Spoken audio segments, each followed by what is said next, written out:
Welcome to the stream. Today is the beginning of myself today. We'll be watching three videos. One is the name of the title of the video. It's a video by Swish Out. I think most of y'all know who he is if you're watching the stream or if you watch the video or if you watch it back. Most people know who this guy is.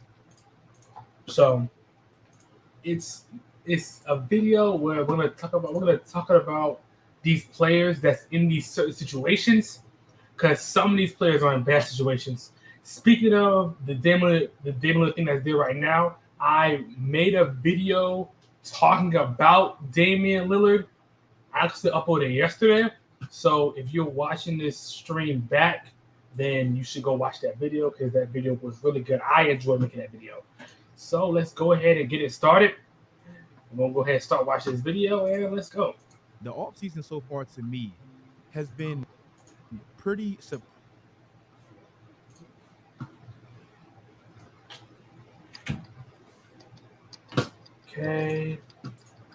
to say the Hold up a second. And let's go. least. We have clear winners. The offseason so far to me has been pretty surprising to say the least. We have clear winners like the Lakers. I think Boston came out pretty good despite losing Marcus Smart. I think the Mavs did some great things getting off of Bertans' contract, retaining Kyrie, and grabbing some key role players. But some of the things that happened or didn't happen, in my opinion, left some stars in some pretty bad situations, at least temporarily. I'm going to start with James Harden. In my last video, I talked about how important it was for Philly to retain James Harden because the market wasn't really flooded with talent such as a Harden, even at this stage of his career. I think everyone knew Philly giving him the max contract he was eligible for would have been stupid because he's clearly on the back nine of his career. But the guard market was so significantly weak that retaining him should have been priority. Reports were that James Harden wanted to return back to Houston, but Ime and their front office wisely passed on that opportunity, even though I wasn't crazy about the guards they got, and specifically Now, the thing about James Harden is it's going to be hard for the Sixers to even get off of him because the thing about it is most guards in these situations are really perfect right now. Like the teams that James Harden wants to go to, like the Rockets. I'm so glad they didn't get James Harden because that would have been a really dumb deal for them to do. So I'm glad to get James Harden. But the teams that he wants to go to are mostly good. Like most guards that are contending are mostly fine. So it's kind of going to be kind of hard for James Harden to really be switched out of a team. And then on top of that, it's going to be kind of weird for the Sixers to keep him there since Harden wants to be gone and wants to go to a different team. So it's gonna make the morale of the team feel kind of weird. So it's kind of a weird situation for James Harden because I honestly don't know what team to go to. Maybe the Clippers. The Clippers he can maybe figure out where to go to, but I really don't know what team the Sixers can really trade James Harden for. I really don't know what team he go to. the contracts they paid him, it was better than just James Harden. Once that option closed for Houston and Bradley Beal got traded to Phoenix where he couldn't create another super team with Kevin Durant, it seemed like it closed James Harden's market a bit. He was pretty much forced to opt into that last year of that contract with Philly where he requested a trade. And to me, either way it goes, the situation is kind of ugly. This is like his third trade request in like 3 years. This will be like his fourth team in 4 years. Him and Russell Westbrook, they're clearly having a former MVP team hopping battle. What team would comfortably trade for a sporadic James Harden on the last year of an expiring contract? Really, the only team is the Clippers. Next year for the Clippers really is like do or die because after next year, Kawhi Leonard can be a free agent. Paul George can be a free agent. Next year would be their fifth year in the Kawhi Paul George era where they've really done nothing. So getting James Harden on the last year of that expiring contract and pushing all the chips to the table, it does make sense. Jesus but Christ. One, I don't think PG that's a and Kawhi. championship team. That's the conference we talking about. And two, they they played can all very be free bad. agents the It's following not very summer. good for them. So is it really worth hopping to another team, hurting your reputation further just for the same result? It's not ideal for Harden to me either way it goes. In my opinion, sticking it out with the MVP for at least one more year where you just had a fantastic year. You were one game away from the Eastern Conference Finals. That makes the most sense. But speaking of the MVP, Joel Embiid, if James Harden does decide to leave, it will leave him in an ugly situation. Fresh off that MVP and fresh off that postseason meltdown and fresh off of your biggest rival winning his first NBA championship and becoming the best player in the NBA, it would be nasty to lose James Harden for some role players that don't really make you a true contender. Sure. If Joel Embiid stays on his team, like if the 76ers trade James Harden like he wants to be traded, even though I don't think they should trade him, but if they trade James Harden and they don't get anything significant for Joel Embiid needs to request a trade immediately because Joel Embiid he's at the pinnacle of his career right now. He just won an MVP. He's getting older. Like he needs to really they need to capitalize on him. So that's why I don't know what they're going to do because he's 29, he's about into his 30s. Like I don't know what they can really do the 76ers to really get off of him. I don't know what they can do for James Harden. Because if you don't get anybody significant for Joel Embiid will request a trade because he wants to win the championship. He's at the pinnacle of his career right now. So I honestly don't know what the 76ers can do right now. I really don't know what they can do. I really don't know. Or it kind of seems like they're in the Dame sweepstakes a little bit. But by all reports, Dame, he has his eyes set on one destination. So I don't really see that happening. Sure, Tyrese Maxey can take another big leap like he did last year. Even if Tyrese does, it's not gonna work. Even if Tyrese takes the leap, it's not gonna work. The quicker picker-upper. Bounty absorbs spills like a. Even if Tyrese takes a leap, it's not gonna work. Even if he does, it's not gonna be enough for Joel to stay. It's just not enough. It's just not enough.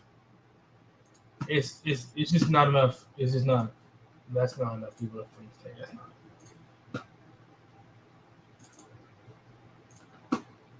With James Harden gone, but I wouldn't want what's left of my best player's prime and his best window to really win a championship dependent on how big of a leap a 6'2", 23-year-old guard takes. I don't like that. Last year, James Harden and Joel Embiid became like the first duo in 40 years to lead the league in points and assists. Even with his playoff meltdowns and even with his playoff inconsistencies, James Harden was one of the best floor generals all last year. James Harden was a big factor in Joel Embiid winning that MVP. James Harden is a really good playmaker. People underrate James Harden's playmaker. He was a really good playmaker last season. He was a really good playmaker. I'm going to say Damian Lillard. Okay, we know July 2nd, the second day of free agency, he finally requested a trade. Finally. By basically all accounts, and everyone reporting on this situation closely, Shams, Woj, Ramona Shelburne, Chris Haynes, it's Miami or bust. There's even reports that Dame wants to go to Miami so bad that he's warning teams against trading for him, not named Miami, which to me completely goes against the character built from a guy like Dame. And if he was traded somewhere else, what exactly would he do? He's under contract for 4 more years. He doesn't have a no trade clause. He's not the youngest. And to me, he doesn't have any leverage. I understand the reports and I understand the narrative that teams should be reluctant against trading for a star that doesn't want to be there. But I'm dead serious when I say this. What exactly is he going to do? Out, retire, leave all that money on the table? Like, what is he going to do? The rest of his contract is likely the rest of his prime. So he'll have no choice but to contend. Yeah, I see some people saying, well, Portland, they owe it to Dame because they failed him in the past to give him whatever he wants now. That doesn't mean anything. That doesn't mean anything. I understand the loyalty aspect, but like, bro, if I'm trading arguably one of my best players in my franchise who I've had for a long time, I'm getting competent compensation back for him. I don't care. I understand that Dame's been loyal to that team. He's helped that team through thick and thin. Okay, that's fine. But if I'm the Trailblazers, I'm going to get competent compensation back. It doesn't matter. It really don't. Like, it doesn't matter. I will want to trade him to Miami since he's requesting there. But if Miami doesn't give me the best package, he's not going to Miami. But I don't really agree with that. Sure, I believe Portland will try their hardest to compensate Dame's wants and needs and give him what he wants ultimately to Miami. But if it's not in their best interest too, they shouldn't do it, or they're running a clown show. We literally just seen in a 1-year span what Utah got back. That was for an Rudy insane Gobert. trade. We just seen what Brooklyn got back for defensive, Kevin Durant, 2 for a great players, defensive big. picks That and was pick insane. swaps. Why would Portland short themselves with arguably the best player in their organization's history? That's insane. Now, if you ask me where do I ultimately think Dame will land, it's going to be Miami. Like, it's going to be Miami. But I don't think they have the most desirable players or packages to offer for Dame. So it's definitely going to require more teams to get I made a involved. video talking The about this. You question should watch is, my video. how I'm long not is it gonna going to say take? anything else How really. long is this going to stall? If this stalled through the summer like KD's did last year, Dame's spot is pretty much filled with Scoot Henderson. How nasty and how awkward of a situation would it be for him to go back? Hopefully, for Dame's sake, this happens relatively quickly because he doesn't really have much time to waste. Pascal Siakam is one of those players that's clearly and actually provenly Pascal's in a championship very beast for interesting somebody situation. stuck in He's no in a man's very land interesting Toronto. situation. Basically, everybody from that 2019 championship team is gone. True. Kawhi left, Kyle Lowry left, Fred VanVleet is now gone. Even Nick Nurse is gone, and he's the only one remaining. But the Pascal Siakam situation to me is weird because his name heats up in trade rumors and trade reports all the time. But reportedly, he's not really open to leaving. Like 3 weeks ago, Chris Haynes reported that he won't re-sign with whatever team that trades for him, which would obviously make teams reluctant against trading valuable pieces and assets for a player that can ultimately become a rental. It's not like the Dame situation. He actually has leverage. Now, why is this Pascal's approach? I don't really know, but I'm assuming it's financially motivated. I don't know if he wants to actually let his deal expire, become a true free agent, and call the shots on where he goes. I don't know, but I'm assuming he wants to wait until next summer where he's eligible for a Supermax contract, which is significantly more money than the regular extension he could sign this summer. That makes the most sense because that is a lot of money. I don't know if he wants to do that first and then go to his preferred destination like Dame and Bradley Beal. I don't know if he's just that loyal to Toronto. I don't know. Either way, I completely understand and respect the business perspective from him. But as a fan, this man should be helping some team realistically reach a title, not being the only one left from a hanging run 4 years ago. DeMar DeRozan is a player Pascal is in a very Pascal's in a very interesting situation because Pascal can really lead if he wants to. He's a very good player. He's a very good offensive player. He can help a team win a championship, like Swish said. But he's in a very interesting situation because the Raptors, they need to rebuild. I don't know. The Raptors are trying to rebuild while also trying to actually play, which I don't like. I don't know why the team trying to mix that up. The Warriors did it, but it still didn't work like people thought it would work. So I understand, but he's in a very interesting because he can realistically stay because Pascal is entering. I think he's entering his prime right now. So Pascal can stay realistically if he wants to. But I believe he should go. But it's not the worst situation. He can stay and get a Supermax this season. He's making a bunch of money to still play at the All-Star level. So either way, it's good for Pascal. That's why he's in a very interesting situation. that kind of gets forgotten about. But at this point of his career, I kind of feel bad for him. These last 2 years with Chicago were actually some of the best hoops he's played. And unfortunately, they've had no realistic shot at anything.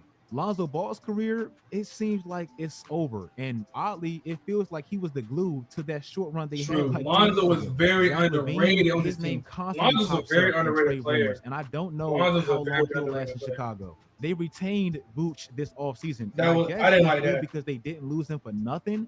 But I don't even know what that means because, okay, he's a good player, but clearly he doesn't move the needle for them at all. And the rest of Chicago's offseason, I mean, it was pretty mid, especially for DeMar DeRozan's specific stage of his career. DeMar is on the last year of his expiring contract where he will be going on 35 when it ultimately expires. At this point of his career and with his play style, I don't really know what team would badly want him, what team would trade for him, especially with the uncertainty of his prime remaining, what his decision would be next summer. And from DeMar's era of stars that he kind of came up with, he's really one of the only ones remaining that is still putting up great numbers, yet he doesn't really have a true chance at getting a championship. If you look at his draft, Steph, I mean, he's won championships, and who knows, he may not be done.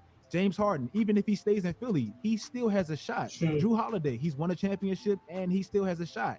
Even if you look at the players in that 2010 era that DeMar DeRozan kind of came up with, that's still in or near their primes, they still have a shot. Paul George, Russ, and Kawhi, I mean, they have a shot if they can stay healthy. Anthony Davis, he's won an NBA championship. Kyrie Irving, he's won an NBA championship. And to me, he has a better shot than DeMar. Anthony Davis, he's won an NBA championship, and he's on a contending team. DeMar is the only one that's never got over the hump, and still right now, he's not really in the position to.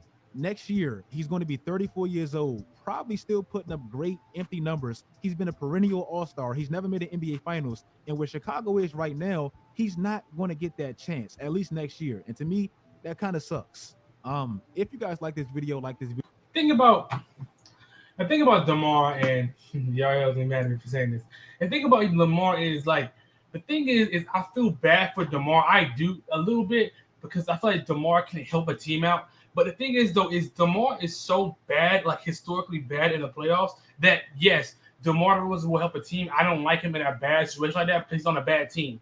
But an actual contending team and an actual team with those drop-offs that he has, DeMar DeRozan would not be on. DeMar DeRozan would not see the floor because even when the Chicago Bulls like actually play in the playoffs, DeMar DeRozan still has significant drop-offs, which is DeMar DeRozan's issue. Is the reason why he's on teams like the Chicago Bulls and the Spurs is because he's a proven dropper he's a proven dropper in the playoffs. Look at this. I'm gonna share my tab right now. So the 2018 season when the Raptors when the Cavs literally made the NBA Finals, they shouldn't have. That season, the Raptors should have beaten the Cavaliers. I made a video talk about that, and he just played bad. DeMar DeRozan literally played bad in that series. He literally just played bad. DeMar DeRozan is a significant bad playoff player. I don't know why he is. I don't know why he's like that. I don't know, but like he's just a significant bad playoff player. He just is. He's just a bad playoff player. He just is.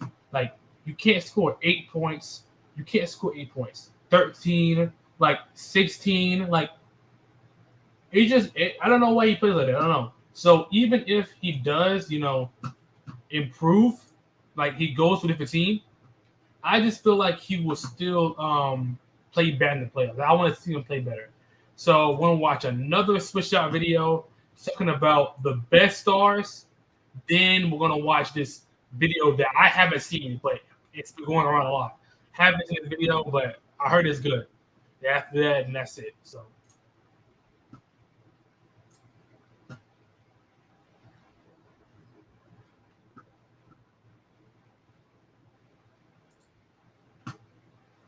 Go ahead, switch out. Come on, go ahead. Come on, let's go ahead.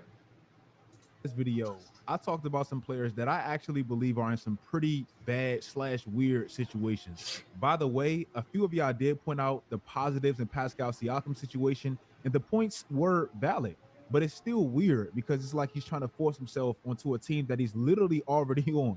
But now in this video, let's talk about some players that I believe are in some pretty ideal situations. Let's start with LeBron.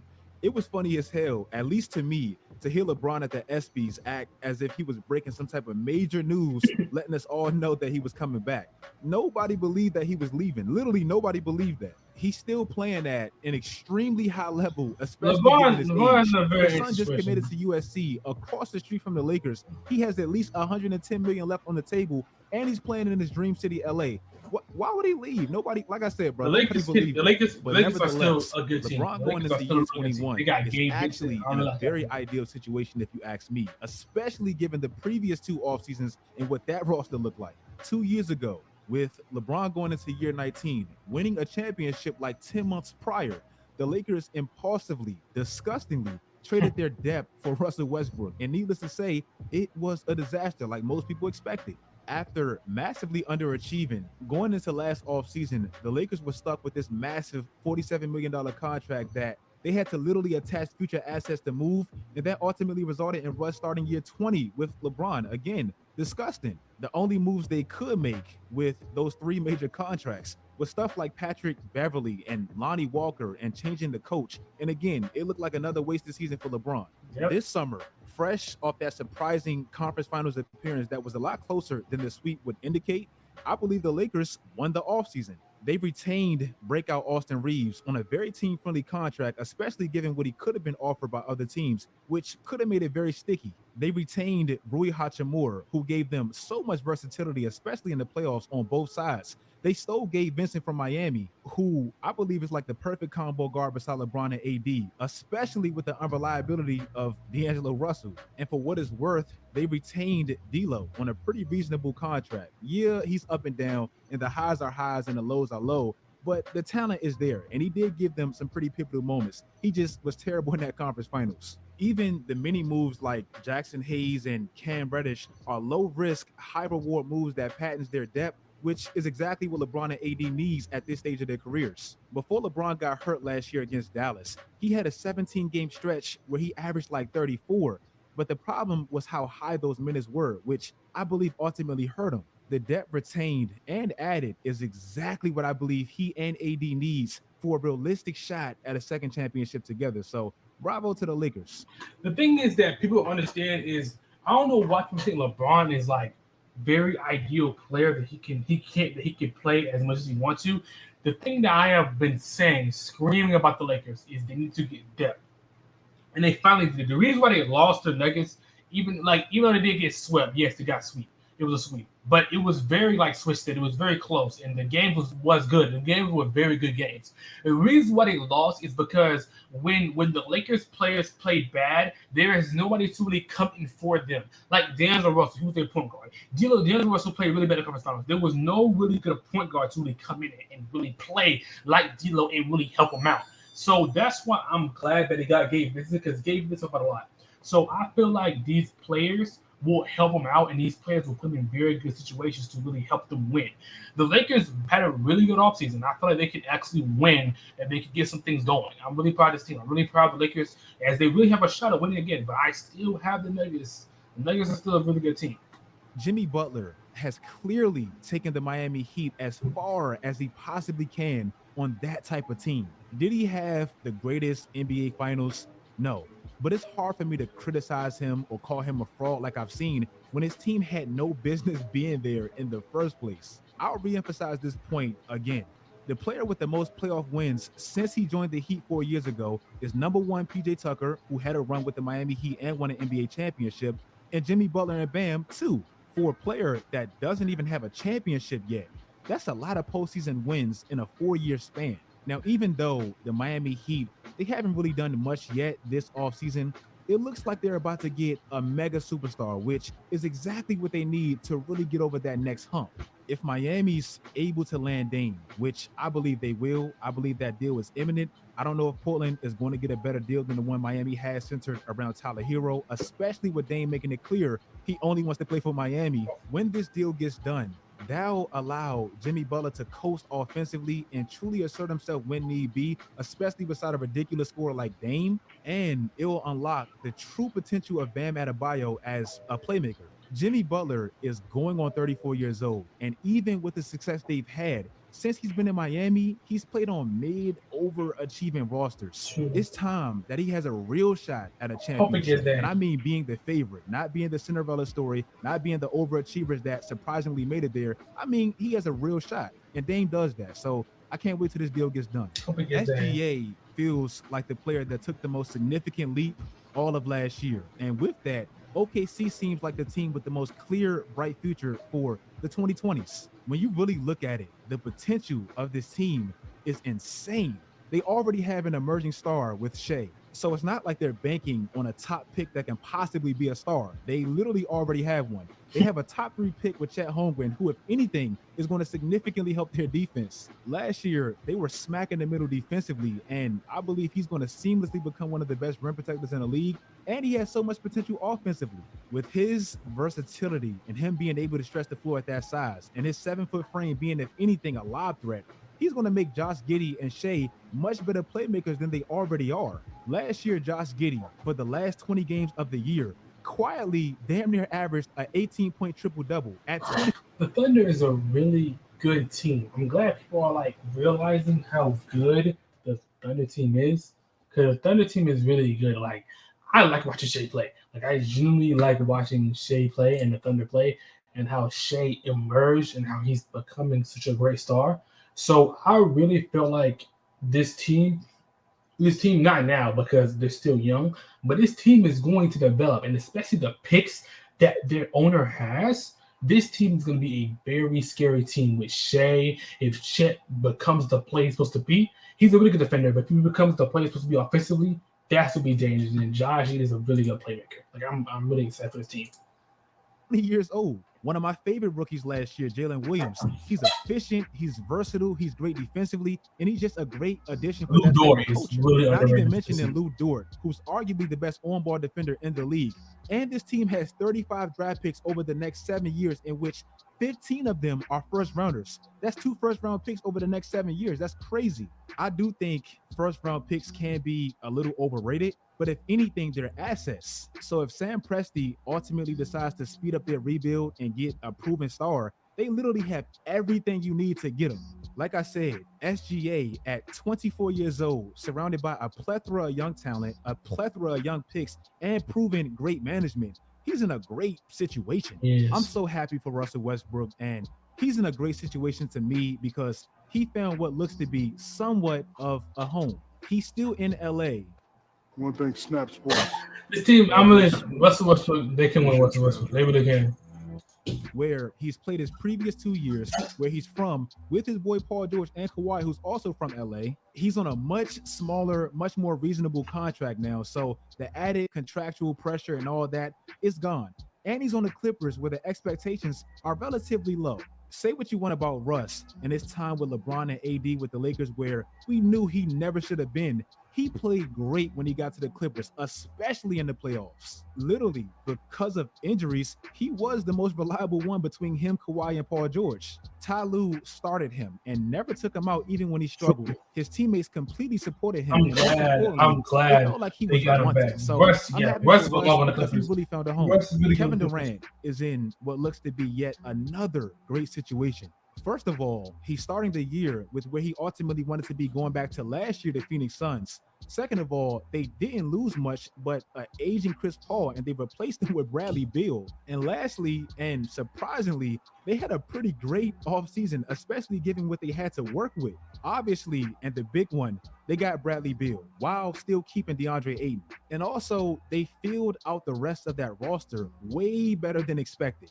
Eric Gordon is a very solid, proven vet pickup, especially on a vet minimum contract. Caleb Diop from San Antonio is like the perfect complementary piece they need that gives them size, length, defense, and he's going to have every open look known to man. They retained Damian Lee, who's a champion. He gives them a bit of grit. He shot 44% from deep last year. Imagine what he can shoot in this offense. They got Watanabe, who has size, he can shoot, and he had great stretches next to Kevin Durant. And I even like them getting Bobo, who's not the most consistent, but his ceiling is high, and we've seen flashes, so that won't hurt. I still question this team's health, especially I think mainly with the big really three. optimistic. But the talent at the I still top don't think is that bench obviously is glaring. I don't think The that bench depth is that below good. is I think the bench pretty is great, good for what they can especially do. given, I don't again, think it's that what they good had for to them, work though. with after trading I for don't Bradley think- I Beal. don't think it's- Kevin Durant, I mean, at least on paper, again, he's in another prime position to win a championship.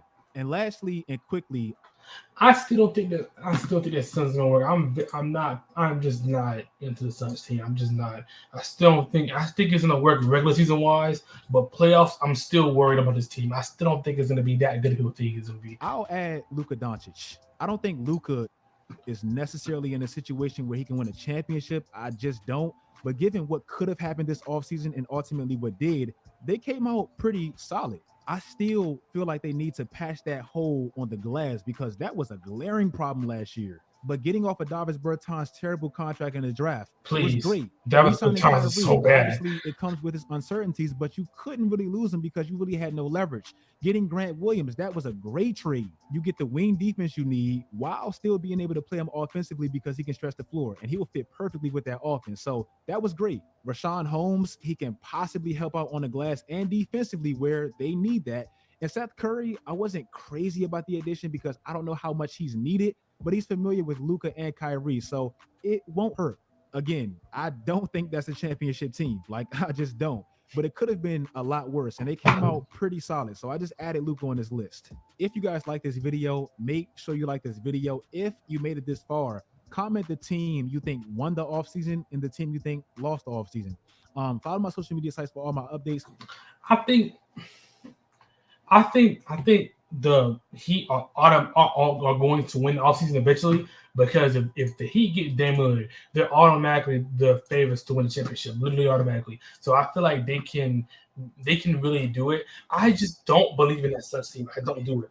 because their bench is good enough for what they can get. Like I agree because like they couldn't really get anything, so I think they got the most they can get. But like that's I don't know. I still believe this team. This video is very popular. It's I'm pretty sure you have seen the video. I haven't seen it yet, but it's about ESPN. It's about Malik Andrews. I haven't seen this video yet, but it almost has 1 million views, and a lot of people are talking about it. So I'm gonna react to it, get my opinion on it, and let's go.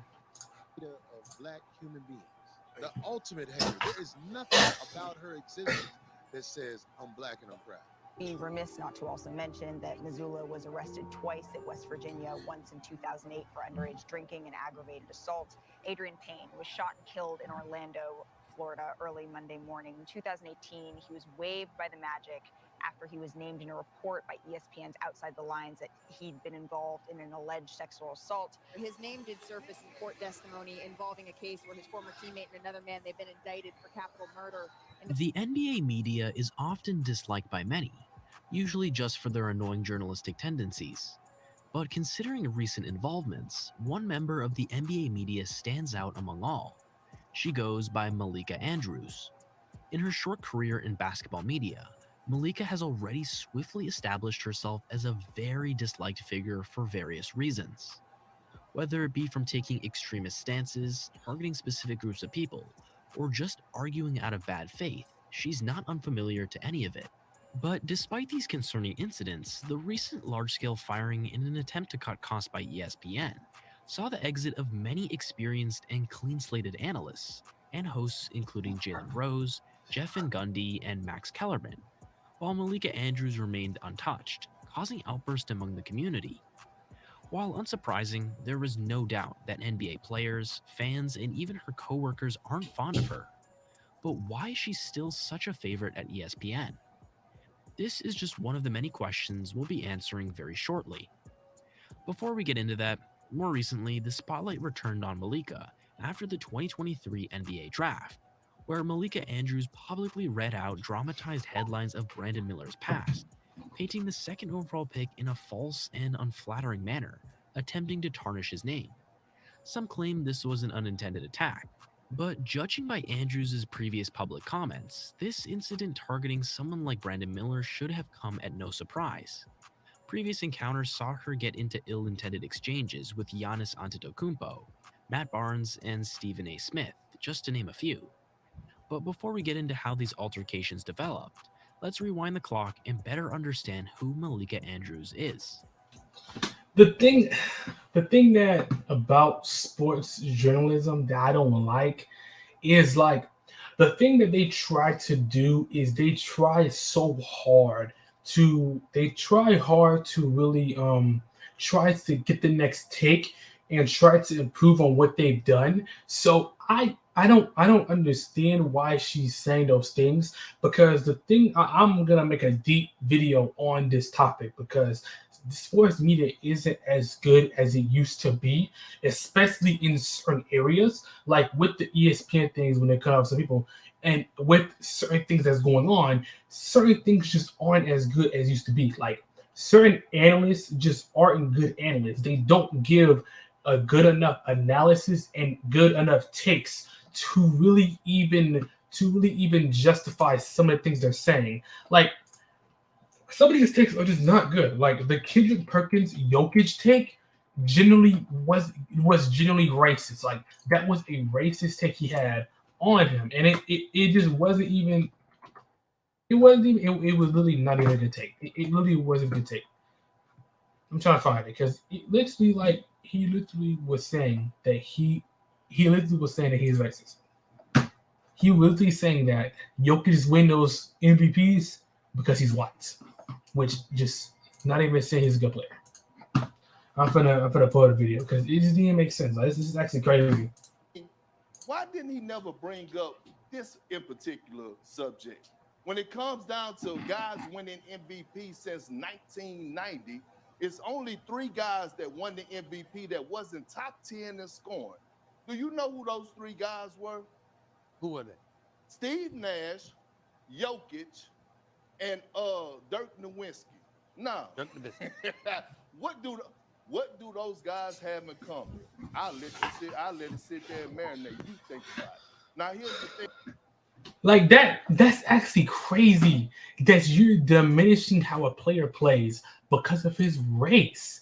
That's actually insane. Like, that's literally insane. I don't even know what to, like, that's literally insane because Steve Nash situation, yes, I don't think one of those MVPs he earned, but the MVPs he's got, he wasn't top 10 in scoring, but it was because of how he transitioned that Suns team into another trajectory. He made that Suns team a contender team. The MVP is just based on scoring. It's based on your value to a team, which Steve Nash arguably had value. Jokic has value to his team. Dirk Nowitzki had value to his team, won MVP.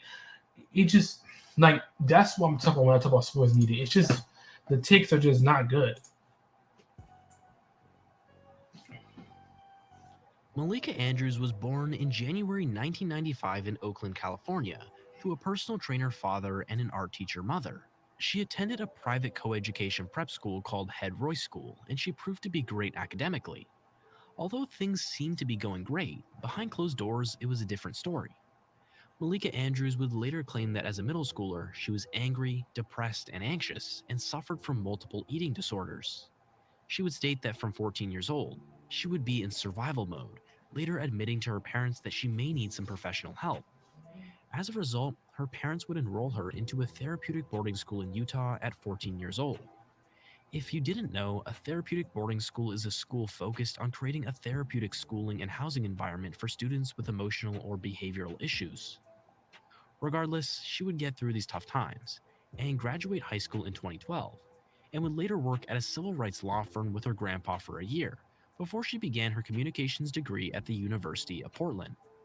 During her time in college, she would take on the journalistic roles at the university, where she was a sports writer, sports editor, and editor-in-chief. After graduation, Malika would introduce herself to Adrian Wojnarowski at the 2017 Summer League, but it would be years later until they would work together at ESPN. Anyways, her academic results and diverse portfolio of work at her university would still earn her various internship offers. Coming out of college, she worked 1 year with the Chicago Tribune before joining ESPN as a reporter, covering the Chicago Bulls and Milwaukee Bucks. While Malika was closely covering the Bucks vs. Raptors series in 2019, was when her first controversial incident would arise. Following the Milwaukee Bucks' series defeat to the Raptors in the Eastern Conference Finals, a tense situation unfolded between Malika Andrews and Giannis Antetokounmpo during a post-game press conference. So you guys have talked a lot about how at this point, sometimes it takes experience. I'm wondering if now that you have some of that experience, if you see more validity to that point, or what you think about that now that you've gone through it. As you can clearly see, as soon as Malika begins talking, Giannis's face changes before he later walks out of the room.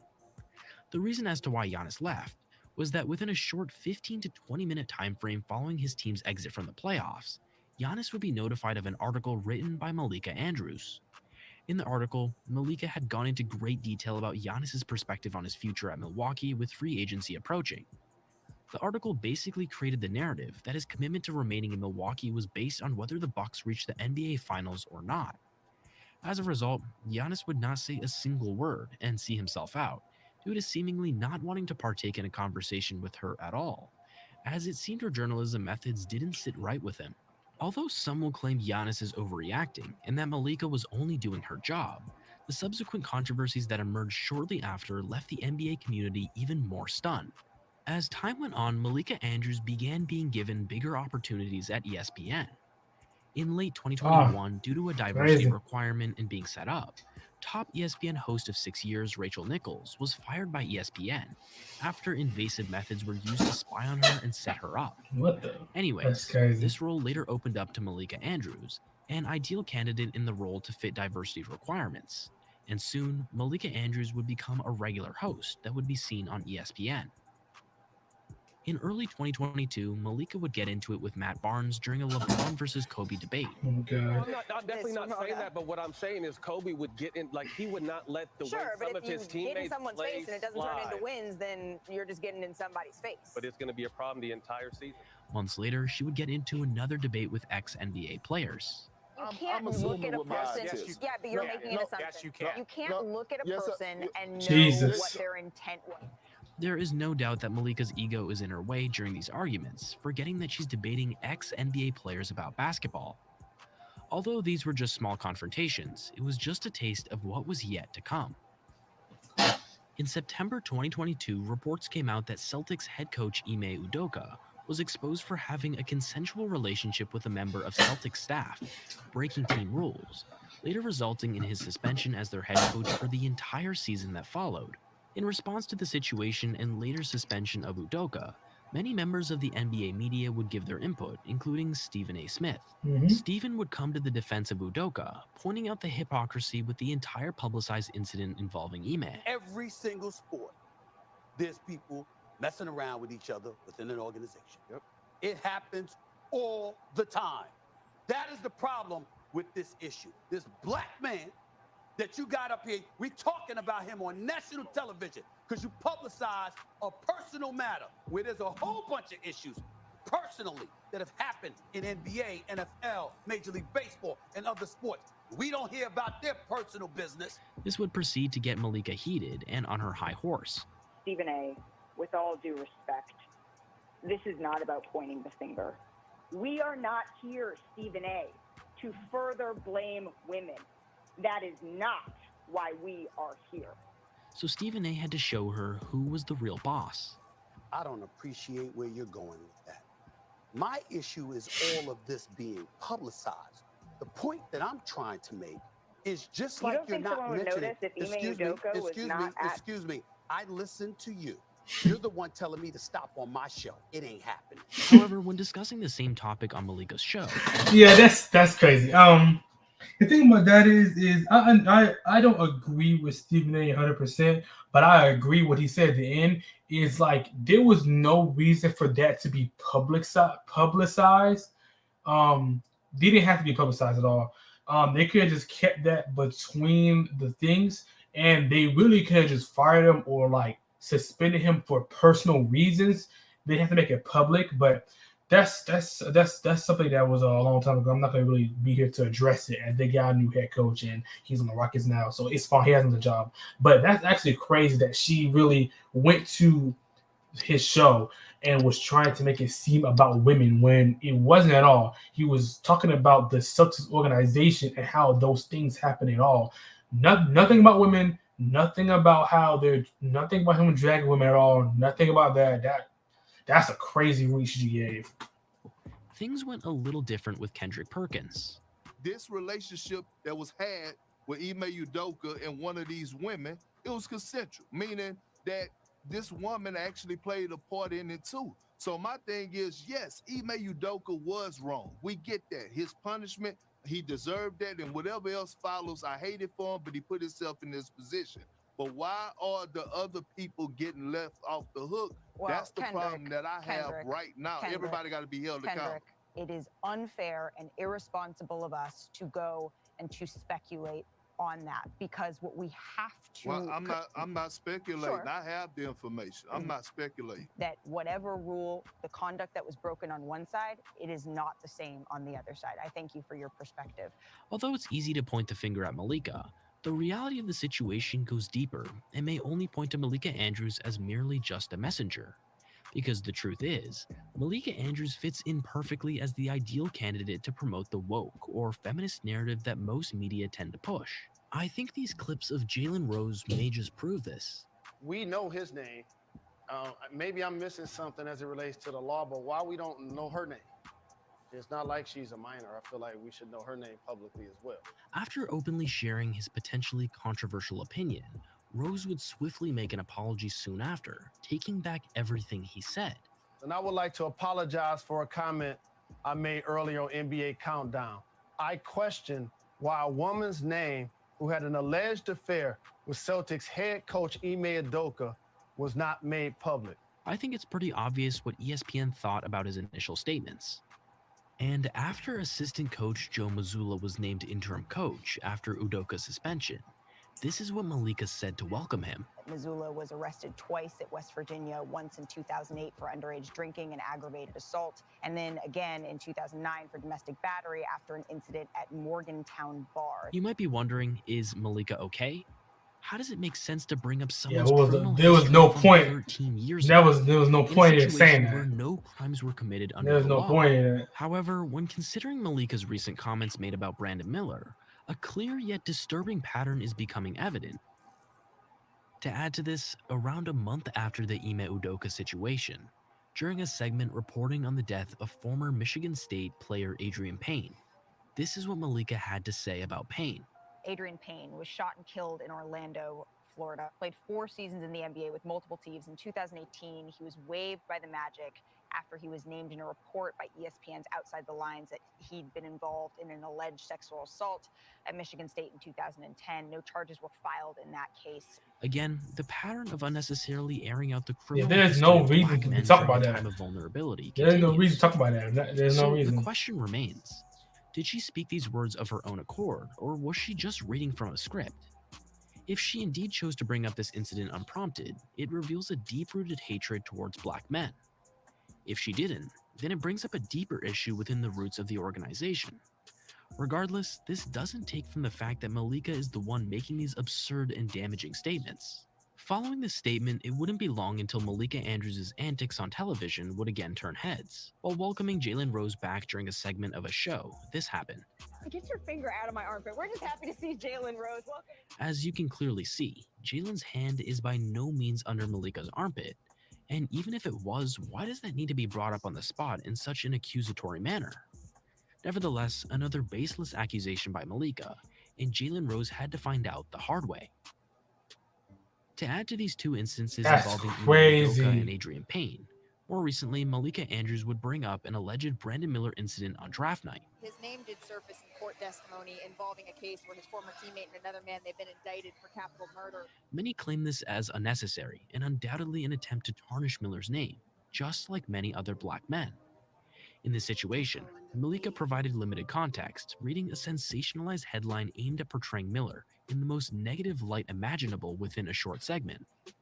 After considering Brandon Miller was never charged for the incident in January, her airing out a blanket incriminating accusation adds to another example of Malika Andrews showing contempt towards black men. Although Malika Andrews has not had the easiest upbringing by any means, this does not excuse her actions. There's no denying that she's swiftly established herself as a disliked figure in NBA media by her colleagues, as well as NBA players and fans, as a result of not just her typical journalistic tendencies, but her tendency to consistently attempt to tarnish the reputation of black men in the realm of sports. Malika's clear discrimination of black men on the extremely large platform is simply unjust, but what's more alarming is that the company that hires her continues to encourage her without punishment. After ESPN recently released their list of firings for the year, fans were outraged after discovering Malika Andrews was not on the list. Although many of us see through her often insensitive actions, to ESPN and sports media as a whole, she's probably seen as a loved and protected figure that can do no wrong. And the truth is, there is no sign that the rise of Malika Andrews in sports media will be stopping anytime soon.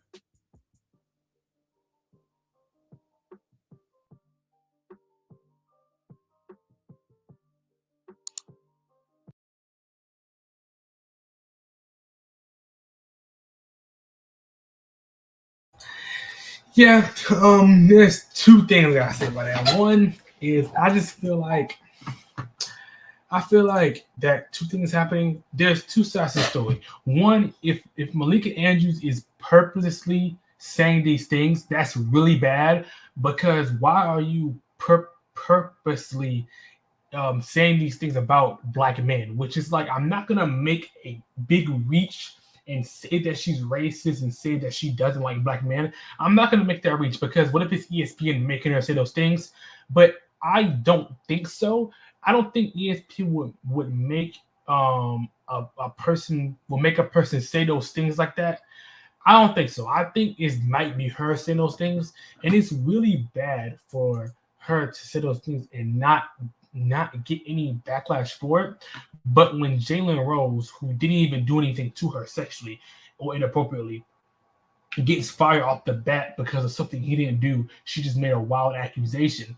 It's just crazy. I don't know what's going on with ESPN because ESPN has a lot of things going on right now. I'm making a deep video talking about sports journalism in general because I don't like it. I don't like how journalism, how they don't really want to give an analyzed take. They don't want to do things that will help improve NBA like knowledge, that will help people understand what's going on in NBA. They just give wild takes and they just say what they want to say. They don't really want to give informed takes, and they don't want to say things that will really benefit certain things, if that makes sense. That's the most I can really try to say, because like some of the things that people are saying just doesn't even make sense. Like some of the stuff that I'll be watching, I'll be just genuinely surprised because like, why are you saying those things? Like, for example, the Max Kellerman thing, the Iggy thing, that was just a crazy thing to say, which I think is a troll. I don't think it's real, but like stuff like that, when people like Max Kellerman, when those journalistic people try to make a informed take, just a magical take, and try to one-up each other, that's not really that good for people to really want to sit there and watch every day. As you sit there and you do sports debates, and the sports debates aren't informed and they're not really engaging as they should be.